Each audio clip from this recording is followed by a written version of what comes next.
Playoffs for the very first time since we took control of this team. Before that, we need to recap the season that was and find out what our situation is moving forward. So let's take a look at the stats, all the numbers, and we'll take it from there. Glendale 35th on the legacy leaderboard. So this season at quarterback, wow. Josh Leach, 3,000 yards, 18-7. Slater, though, 6-0. Touchdown to interception rate. It's got to be Kurt that ends up being our guy. It has to be. Not that Josh Leach was bad, but when Kurt's played, he's done really, really well. His rating is actually technically a little bit lower, but he gives us different options offensively. Cam Walton, almost 1,300 yards rushing with 12 touchdowns. He was phenomenal. And in terms of the rushing touchdowns, 6 for our fullback, Thomas Wolfe. You had Johnny Claiborne up there. Leach had 2. Slater actually didn't get the chance, really, to get a rushing touchdown. Receiving-wise, Bryce Wells was our top target. The tight end to wideout convert, 81 receptions. Just under 1,000 yards receiving with 4 touchdowns. But it was the rookie Zach Henry with 10. And again, gets injured. He will not play in this playoff game. He also had 4 for the other rookie, Brandon Bush. Blocking-wise, nobody in double digits in terms of sacks allowed, which is very, very strong. Cook with the most, though, but 9 allowed. Defensively, our tackle leader was actually Adrian Amos, and I don't know why he's playing so much, but fair play. He's done well when he's played. The tackle for loss leader was 17, was Forrest Harris. Our sack leader with 5.5 was Corbin Williams. A little bit disappointed with only 3 for Harris. The pick leader was 6, Khalid Callahan. He really slowed down in the back half of the season. He had 5 last night on its own to the first 8 weeks of the season. And then Elliott, 20 of 25. It's okay. He's had better seasons. Around the league, passing yardage leader was Dak with just over 4,500. The touchdown leader with 41, Joe Burrow. Mahomes went 38-2. Allen, 32-0. Not a single interception thrown by Josh Allen this season. Okay. The pick leader with 20 was Tyler Flores for the Raiders. Interesting. Rushing leader in terms of yardage was Kenneth Walker. Robinson was up there. And the touchdown leader with 21 was Nick Chubb. Jesus. Tank Bigsby with 17. Not bad. The yardage king was Tremaine Brock. CeeDee Lamb was up there. Jordan Addison. Reception leader was George Pickens. And the touchdown leader was 16, Elijah Moore. But, I mean, really, the top 2 targets for Cincinnati led the way. Fair enough. Best offensive lineman in terms of the least amount of sacks allowed, you could argue, was Jeff Henry. Most sacks allowed, a couple of players tied at 14. Fair enough. Tackle leader, Jack Campbell in Detroit. The sack leader with 18 was Jeff Simmons with the Titans. And the pick leader with 7, Trent McDuffie, just ahead of Khalid Callahan. Kick leader, actually it was Elliott, really. He and John Flanagan. Not the former Liverpool left back, but yeah, they were up there. So that's that, isn't it? That's that. I do know some teams were interested in the rookie quarterbacks. We can take a look. So again, Justin Fields still the guy there. I'll note if there have been any changes. Geno Smith in Denver. Watson still the guy. Zach Wilson being the guy in Tampa is nuts. Chargers still have Herbert. Richardson still the guy. I'm using custom sliders. I am not. I'm just leaving them on the base level. Waiting to see what I see and then maybe making adjustments from there. But it is base sliders just to start the year. Well, this is the guy in Miami. Okay. Sheesh. Jalen Hurts still leading the way. Looks like Paul Johnson didn't really start this year. Do we know his dev pattern? Still hidden, yeah. So not too many of those rookie quarterbacks, if any, ended up starting this year. Which is tragic because they easily would have been my starter this year.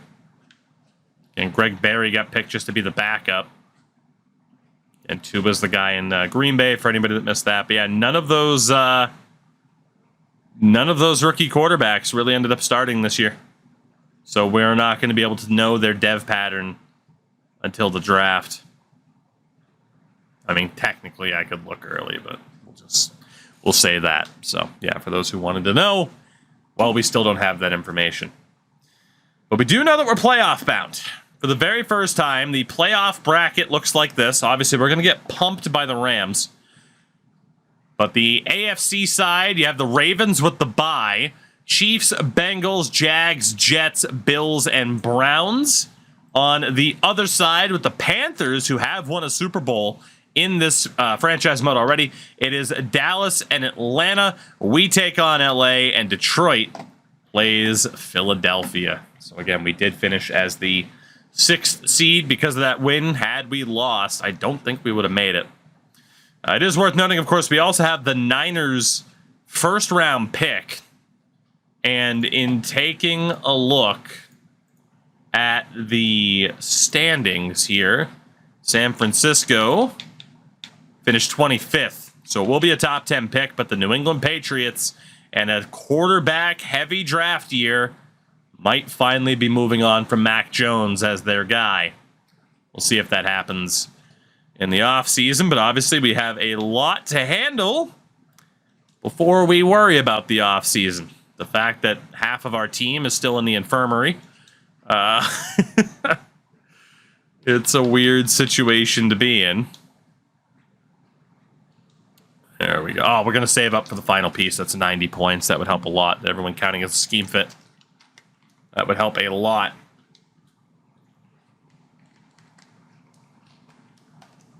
See how we want to upgrade people from there. So in looking at the IR, just so I can shed more tears, Rondale Moore is out. Zach Henry and Brandon Bush are out, as is Daniel Malone. 3 out of 4 on IR. If we advance, Brandon Bush will play his first playoff game. How the hell are we going to survive this? Against a team that I seriously don't know if we have beaten once. I do not recall a single victory over the Rams. Certainly not this past season.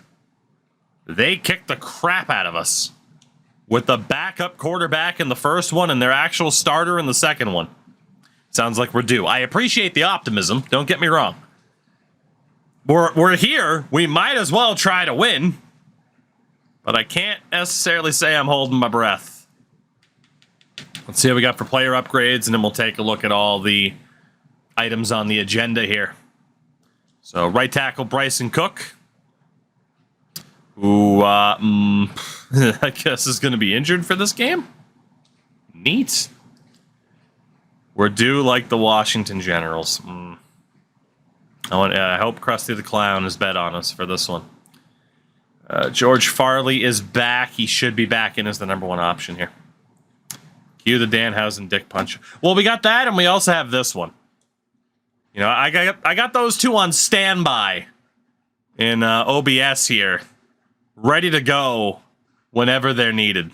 So we're good to go. Team meeting, rivalry rematch. Second time. This is the 3rd time we're meeting them. I don't know if it's going to go well for us, but hey, here we are. When a team sweeps you, they get the sense of the onion that you're not a threat. Well, as they should. They should feel that way. Get revenge, beat the Rams. We will get +5 break tackle and +5 play recognition, which is nice. Playoff rivals. Also on the agenda again. We should have had home field in this matchup. We really should have. Oof. I gotta be honest. obviously you want to go with the hit power, right? The improved play recognition, I feel like, is way more important, though. We have seen how this team struggles to pick up the run. I can't worry about hitting people. I can't worry about how hard we hit people. I have to worry about whether or not we're actually in the position to hit them. So, as much as I'd love the hit power, we got to go with the recognition. So everyone on the defense gets an extra +5 play recognition. I feel like that's the right way to go.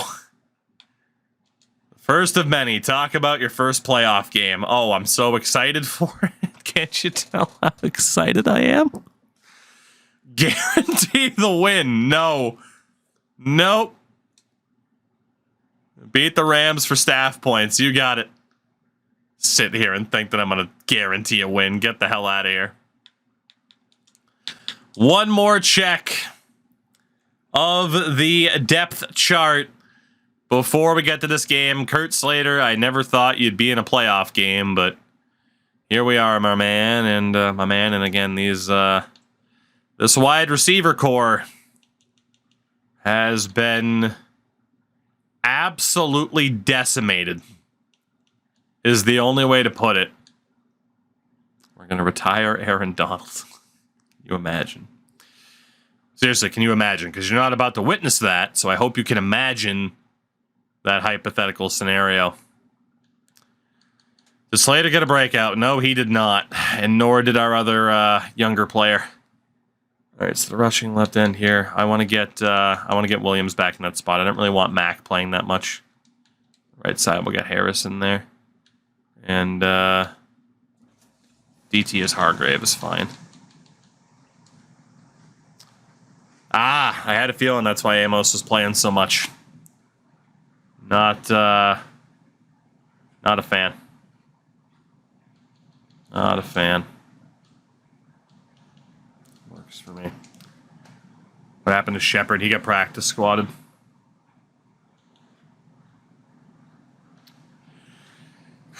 Our first ever playoff game. A year we certainly did not expect to make it. But it is time. One more time. Against the Rams. God help me. God help us. I can't expect this to be pretty. What do they got for random unis here? What's their alternate? Oh, God, that's hideous. Current home option, current alternate option. The Rams, they just love interesting uniforms, don't they? I'm going to say interesting uniforms as a way to be nice. Right back in this monstrosity of a building like we were a few weeks ago. Rivers and Slater, two quarterbacks from the same draft class, going head-to-head for what's likely the final time, because, again, I can't imagine Kurt's coming back. They still have Cooper Kupp. They still have Aaron Donald. It's a rough spot for us to be in.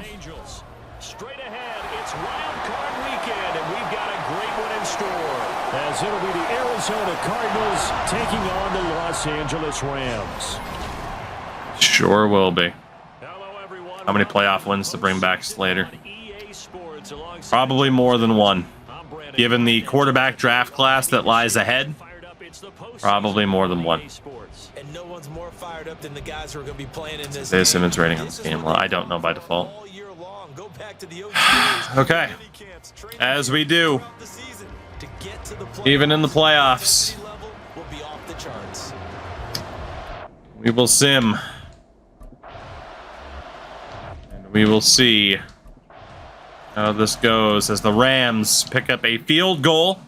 50-yarder for Matt Gay on their opening drive. And Dylan Buckley with an interception. Now seems like a great time to make a prediction as to who wins. Why not? Let's throw a prediction up there. Why not? Now that you know from the Rams 14 that we threw an interception, Who do you think is going to win, chat? Go on, place your bets. How do you think this is going to go? They get a field goal on the opening drive, and we throw a pick. How do you think it's going to go?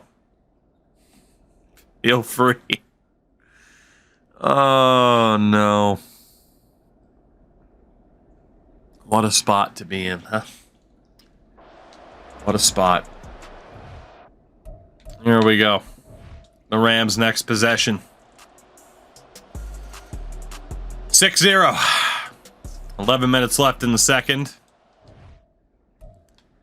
A 43-yarder for Matt Gay. Our defense is playing well so far.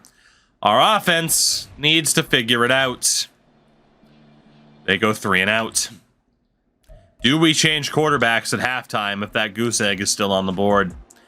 The Rams fail to score right at the end of the first half. Did they miss a field goal? What the heck happened there? Because they were right on the cusp.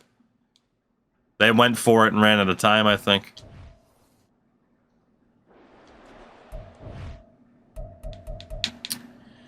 Here's the problem. I feel like we have to stick with Slater because of the playbook. We have 66 yards of offense in the first half.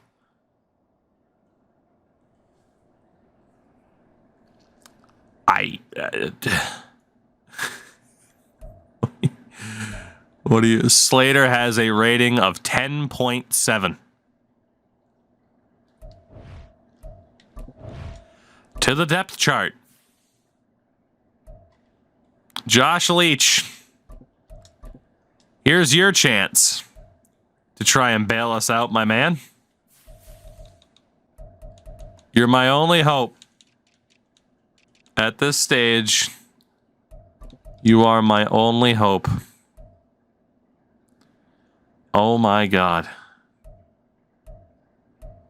All of the injuries. Say goodbye to Kurt Slater. We start off the second half with a touchdown. Josh Leach, 30 yards to Brandon Cooks. And we grab the lead. Rams take over. And they score. Make it 12-7. 20 seconds left in the third. A 1-yard rushing touchdown for Arthur Lucas. The Cardinals threatening to score. It's 4th and 5 from the 30, and we're going for it. A ballsy decision from the coach. Leach. It's knocked away. Not going for the field goal there. It's ballsy if it works. It's moronic if it doesn't. And the Rams take over. 4th and 5 from the 30. And we went for it. And the Rams now up 15-7 with 5:29 to go. How nice would that field goal have been? We start from the 28. 5.5 to go. Leach holds on to it and fights for it. Gets 2nd and inches. 10 yards on the keeper, and it'll lead to a 2nd down. Obviously now we're in need of a 2-point conversion because we elected not to go for that field goal. Leach, the handoff. 1st down for Walton and more. Cardinals 1st down as he's got this up to the 45-yard line. Clock's ticking. Pressure's on. And at that yardage gained, they can run that play on any down. Fullback's in here. And off to Walton. Decent blocking, but he had to maneuver too much. He only gains 2. You've got to be impressed by that defensive front. 4 minutes to go. Time we get set up here. Full momentum still for the Rams. Leach, quick throw, caught, big gain, and inside the 25. for 31. That is the exact right play call against that. We needed that. And it's Bryce Wells, Because he won that who is our number one wideout at this stage due to injury, and he's a converted tight end. part of it. Bryce Wells, great read by Leach to see him that early. So the big play gets him all the First way and 10 from the 22. here for first and 10. Looking to throw. Leach looking over the middle, knocked out. Physical play on the football there, and it's second. You know, one thing I didn't do was look at the Rams roster, but I mean, I feel like we're familiar with it enough at this stage. 3:21, second and 10.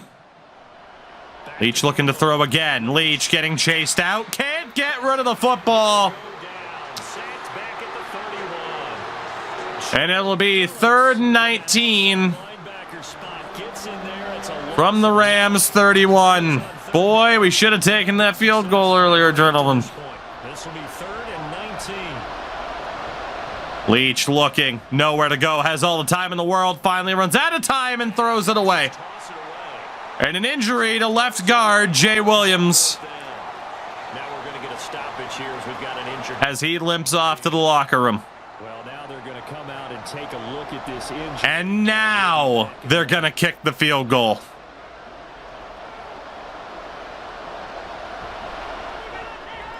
The kick is up, and it's good. The lead slims to 5 now at 15. The Rams up by 5 just before the 2-minute warning. And I guess they're thinking that their hands were tied, but, you know, fourth quarter. It could have been 15-13. Instead, now it's 15-10, and we need a touchdown. The thinking must have been they didn't feel Instead of needing a field goal to win it, we need a touchdown. maybe on defense. They can Their returner gets it to the 24-yard line.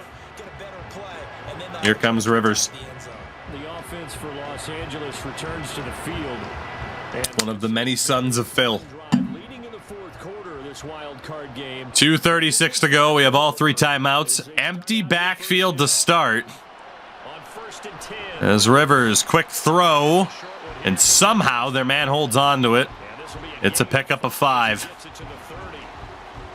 And that will bring us to the 2-minute warning. Down to the final 2 minutes, and we've got a one-score game. Yikes. So it's Rams football here as we get you reset. Ball on the 30. They'll come up with a 2nd and 5. Single back here.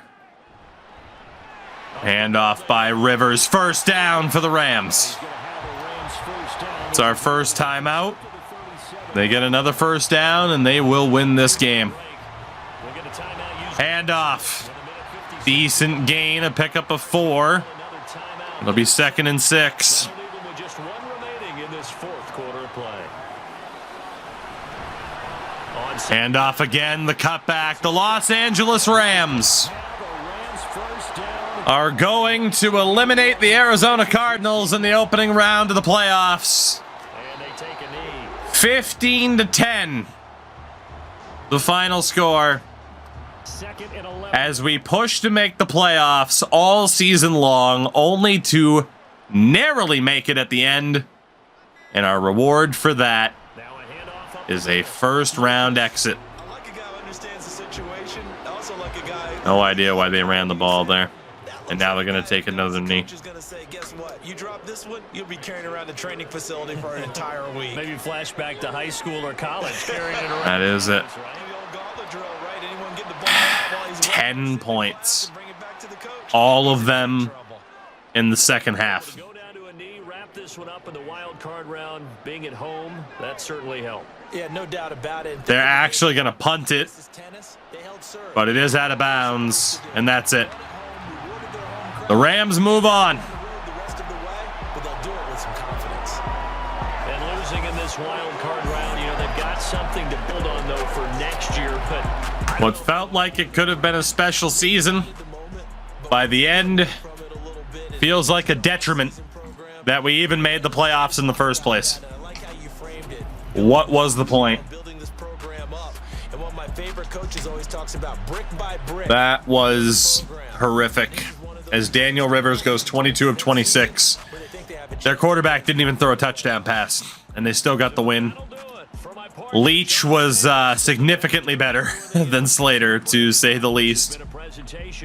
But, on EA Sports. yeah, I mean, Walton did what he could on the ground. Everybody.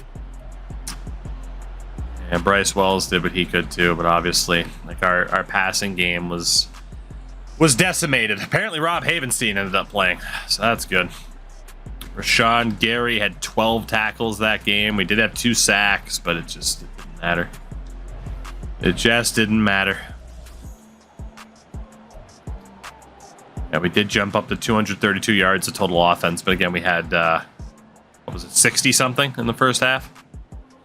It's just that first half was so poor. We just couldn't dig ourselves out of it. Again, it just feels like a waste at that stage to make it that far, which for us, opening round of the playoffs, that is far based off of the lack of success we've had so far, primarily by design. That hurts. That hurts a lot. Damn. Well, we will see who ends up winning the Super Bowl. We do finally get the final piece upgrade for head coach Glendale, which helps a lot. Honestly, I'd forgotten about it. I should have gotten that sooner. Would have helped a bit. Not a ton, but a bit. There were some staff moves as well this week. We might as well see what the head coaching changes are. Tampa, New England, and Pittsburgh. Mike Tomlin finally fired. We have 3 big vacancies this year. I hope I'm not at risk of losing my assistants. Let's see the end result. All the scenarios that we had going on. I imagine it'll be a lot of negative morale. It really does hurt, Mr. Brendel, doesn't it? Minus 10 morale for the team. Sounds about right. Well earned, well deserved, as the Rams beat us all 3 times that we played them this season. That is that is quite the stat, isn't it? Shattered dreams. Call me Gold Dust. That's a tough loss to take, man. It just feels like such a waste of a season. To be that good ahead of schedule and just totally flounder. We do get 5 staff points, which is nice. I'll never complain about staff points, but... all right. The divisional round, obviously we'll see who made it through the first round. Out of the wild card. We do have 118 million in cap space. We'll have to see what happens. It's going to be a crazy offseason. So it was Chiefs over Bengals, Jags over Jets, Bills over Browns. We'll have Baltimore, Buffalo, KC, and Jacksonville. Dallas beats Atlanta, and Detroit makes it past Philadelphia. So we have the Panthers and Lions, the Cowboys, and the Rams in the second round. Let's see what happens. Let's see. And then we have some big decisions to make with this team, man. We really do. And I don't know what direction we're going. It really does depend on the draft, free agents available. Baltimore over Buffalo, Kansas City over Jacksonville sets up the battle of 1 versus 2 in the AFC, while the Lions pull off the upset over Carolina, and Dallas knocks out LA. So we have Cowboys and Lions in the NFC Championship game. Who will make Super Bowl 62, if I'm not mistaken? And the answer to that question is Dallas and Baltimore. Super Bowl 62, the Cowboys and Ravens. Fortunately, the Detroit Lions could not make it. So, Baltimore or Dallas. I'm not too worried about the Pro Bowl roster either. Let's get to Super Bowl week. See what's going on. Yearly awards, a player upgrade. That's normally a good sign. Fingers crossed. Let's take a look at the yearly awards for 2027. As league MVP is Josh Allen. I mean, the guy didn't throw a single damn interception, so no kidding. Coach of the year. We made the playoffs. That wasn't even in the top 10. Seth Henry in Carolina. AFC Offensive Player of the Year is Josh Allen. The Defensive Player of the Year, Jeff Simmons. The Offensive Rookie of the Year, Damon Whittington. I don't even remember that guy from the last draft. I do remember Dunbar at running back. Defensive Rookie of the Year, Bart Strickland. That's not too surprising. Yeah, I'm not too worried about the other ones for the, top quarterback, Patrick Mahomes. Running back, Nick Chubb. Wideout, Jamar Chase. O-line, Trey Smith. D-line, Jeff Simmons. Linebacker, Max Crosby. DB, Trent McDuffie. And best kicker, Rodrigo Blankenship, who got cut by the Bucs. NFC Offensive Player of the Year is Jalen Hurts, with our running back, Cameron Walton, finishing 8th. Defensive Player of the Year, Chase Young. Here we go, the big moment. Offensive Rookie of the Year. He missed the last few games, but Zach Henry gets it done. The 2nd overall pick. Funny enough, Josh Leach finished 2nd, and Brandon Bush finished 3rd. Had we played Josh Leach all season, he might have won it. But I gotta be honest, I'm much, much happier that it was Henry. If I had to choose, I'd rather it have been Henry. So that's big. Defensive Rookie of the Year goes to the number 1 overall pick, Tampa's corner, Dominique Boykin, as we had nobody in the running for that particular award. Best QB was Dak. Leach finished 9th. Best running back was Robinson. Walton finished 3rd, which doesn't make sense given where he was in MVP voting. Best wideout, CeeDee Lamb. O-line, Austin Corbett. We had Havenstein in 4th. That's stupid. He barely played. Yeah, see, that's why I don't care about those awards. Havenstein barely played. He played like 1 game. I'm pretty sure. Let's find out, though. I mean, the player upgrade. It is going to be Henry, is it not? It's, Khalid Callahan. Maybe he won top corner? He must have. Do we have a superstar Khalid Callahan now? That would be very nice. We do. Yes. That's huge. Khalid Callahan goes superstar, but will he hold it? Zach Henry is also a superstar now as well, coming off of an injury. But an 82 overall for the 2nd overall pick this past draft. What ability did he end up with? We don't know yet. He hasn't hit the... It hasn't assigned them yet. Well, if it doesn't assign them, we'll do a random wheel spin. Also, that makes me think that it won't keep him. Super Bowl 62, Cowboys and Ravens. The winner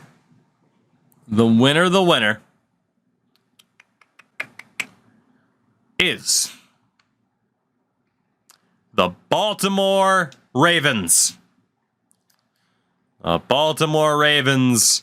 With Super Bowl MVP Lamar Jackson, the Ravens get their 3rd Super Bowl title, 31-17, over the Dabless Cowboys, as they're known around these parts.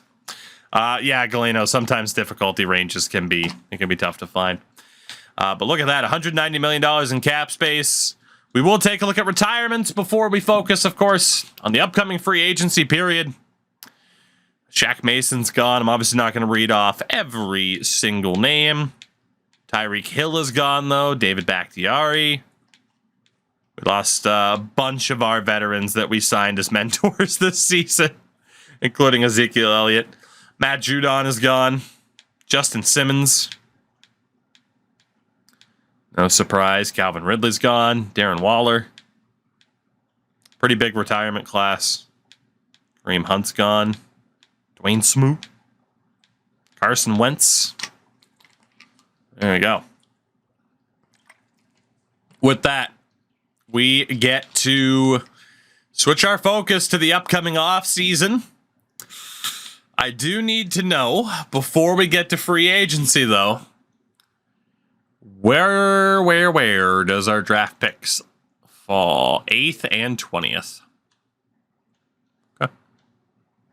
Interesting.